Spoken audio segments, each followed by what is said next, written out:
Pat and AJ post-show video. Here we are for Wednesday. It's the 3rd of May. So I'm doing this post-show solo because AJ was concerned it was going to bring too much heat. And I don't think it should bring heat. But if there is heat, I'll take it, just like I do my hot sauce. Hot. School lunches. First off, I learned something about them. One, that the U.S. Department of Agriculture is in charge of the lunches. I thought it was in charge of the Department of Education, if anybody. But with school lunches, there are some rules that were changing. Now they're not going to change. School lunch has been a big point of, I don't want to say controversy, but somewhat sort of, right? It's been a hot button issue for about the last 5-6 years. Now, our former First Lady made her big cause childhood obesity, okay? Michelle Obama was real big on that.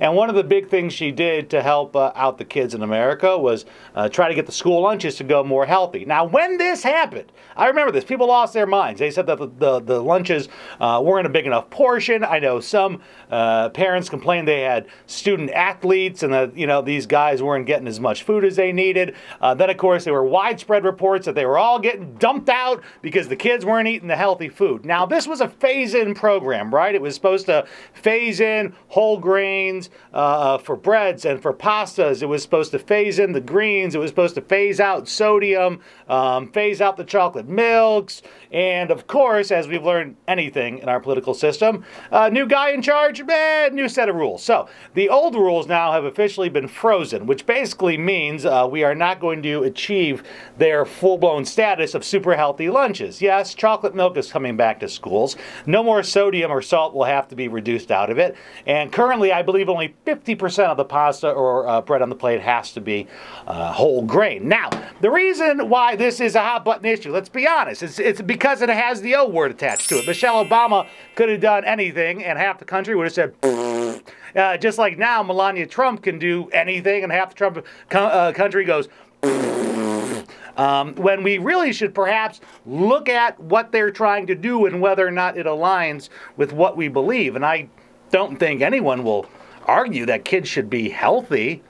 And maybe if they're getting lunches at school, we should guarantee them a healthy lunch. Now, I understand the argument of, well, they could be as healthy as they want, but if they're getting dumped out, doesn't matter. Okay, very true. Problem is, though, is because there's a choice involved. Not going to lie to you. If you were to put two choices in front of my son, maybe one plate full of whole grains and veggies and a nice balanced meal versus, I don't know, chicken fingers ranch and some Doritos, well, yeah, the kid's going to choose that. I'm sorry.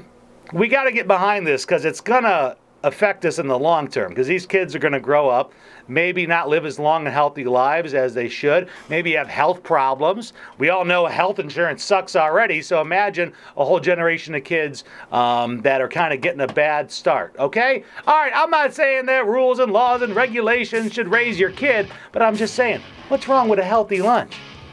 Is that political now? Really? All right, if you want to hear nonsense like this or hot button issues like AJ says, click below. Subscribe to the Cards 108 YouTube channel, watch the old videos over there, and we'll both be back here tomorrow.